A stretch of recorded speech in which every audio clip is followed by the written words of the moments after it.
Keys to Family Happiness. Inculcate moral values in your children. Loida, a mother in Mexico, says, Condoms are given out at school, so teenagers think having sex is all right as long as it's safe sex. Nobuko, a mother in Japan, says, I asked my son what he would do if he and his girlfriend were alone. His reply was, I don't know. When your son or daughter was a toddler, did you child-proof your home? Perhaps you covered electrical outlets, hid sharp objects, and barricaded stairways, all in an effort to keep your child safe. If only it were that easy to keep your teenager safe. Now you have greater worries such as, is my son accessing pornography? Is my daughter sexting, sending lewd photos of herself via cell phone? And the dreaded question, is my teenager sexually active? The illusion of control. Some parents try to maintain 24-hour surveillance over their teens by hovering over them and monitoring their every move. Later, many of them discover that such helicopter parenting only drove their teen underground. Their son or daughter became adept at hiding the very conduct the parents were trying to prevent. Clearly, control is not the answer. Jehovah God himself does not use that method to elicit obedience from his creatures, and neither should you as a parent. So how can you help your teens make wise moral decisions? A basic measure is to have ongoing discussions with your children and to start when they are young. Then, when they enter adolescence, keep talking. As a parent, you should be your teenager's primary source of reliable information.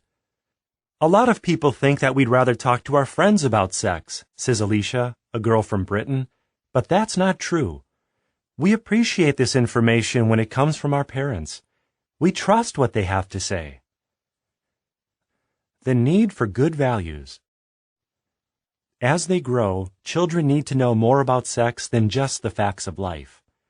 They should also have their perceptive powers trained to distinguish both right and wrong. Hebrews 5:14. In short, they need values, a moral code made up of strongly held beliefs about sex, along with conduct that conforms to those beliefs. How can you inculcate good values in your teenager? Start by considering your own values. For example, you may strongly believe that fornication, sex between unmarried individuals, is wrong. Likely, your children know your position on the matter. They may even be able to quote Bible passages that back up your beliefs. When questioned, they may readily answer that premarital sex is wrong. But more is needed. The book Sex Smart observes that some youths may outwardly agree with their parents' beliefs about sex. The book states, they feel too uncertain to form their own opinions. When they stumble into an unexpected situation and face an immediate dilemma about how far to go, they find themselves mixed up and in real trouble. This is precisely why values are essential. How can you help your teen acquire them? Make your values clear. Do you believe that sex should be reserved for marriage? Then tell your teen clearly and often. According to the book Beyond the Big Talk, research reveals that in homes where parents have given their teen children clear messages that indicate that they disapprove of teens having intercourse, these teens are more likely to delay becoming involved in sexual intercourse. Of course, as mentioned earlier, simply stating your values does not guarantee that your son or daughter will choose to live by them. However, solid family values will provide a foundation upon which children can build their own. And studies have found that many youths do eventually adopt their parents' values, even if during the teen years the children seem to have put them in storage. Try this. Use a news event to initiate a discussion and communicate your values. For example, if a sex crime is reported, you might say, I'm appalled at the way some men try to take advantage of women. Where do you think they get such ideas? The following is supplementary information. The Bible has stood the test of time. The instruction related to sexual behavior in the Bible has stood the test of time. In a day when an increasing number of young teens are reaping the serious emotional consequences of premature sexual activity, out-of-wedlock pregnancies, and AIDS and other sexually transmitted diseases, the Scripture's advice to save sex for marriage is extremely relevant, the only safe sex, and effective. Parenting teens with love and logic. Returning to the article. Teach the whole truth about sex. Warnings are necessary.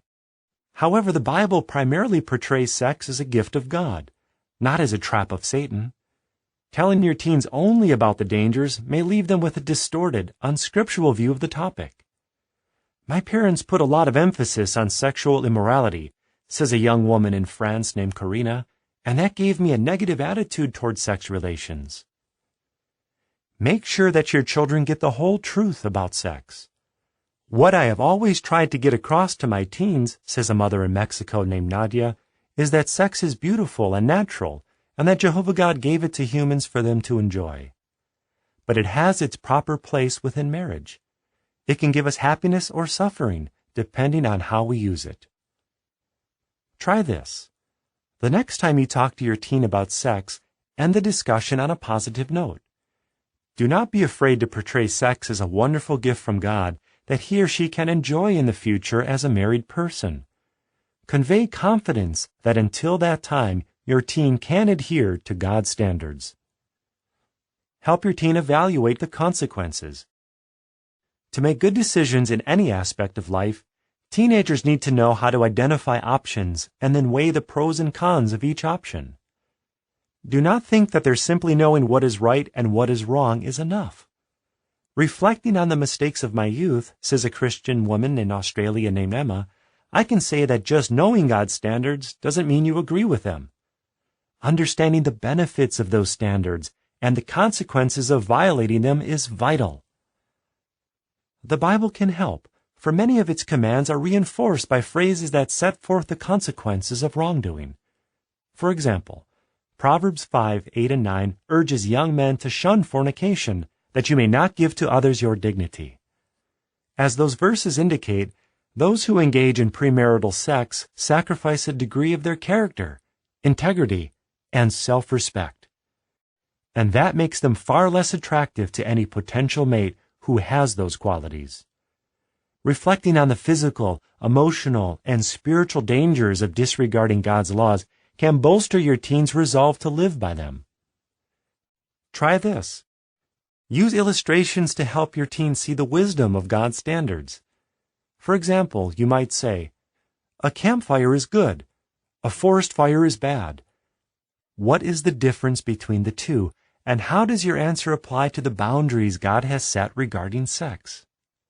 Use the account at Proverbs 5:3-14 to help your teen understand the harmful consequences of fornication. Takayo, an 18-year-old in Japan, states, I know that I should do what is right, but there is this ongoing struggle against the desires of the flesh. Youths who feel that way can be comforted by the fact that they are not alone. Even the Apostle Paul, a stalwart Christian, admitted, when I wish to do what is right, what is bad is present with me. Romans 7:21. Teenagers would do well to realize that such a struggle is not always bad. It can prompt them to contemplate just what sort of person they want to become. It can help them to come to grips with the question, do I want to take charge of my life and be known as someone who has character and integrity? Or do I want to be known as a follower, a person who weakly caves in to his desires? Having good moral values will help your teen answer that question wisely. Ask yourself, what indications do I have that my teenager has strong moral values? When talking to my teenager about sex, do I portray it primarily as a gift of God or as a trap of Satan? End of article.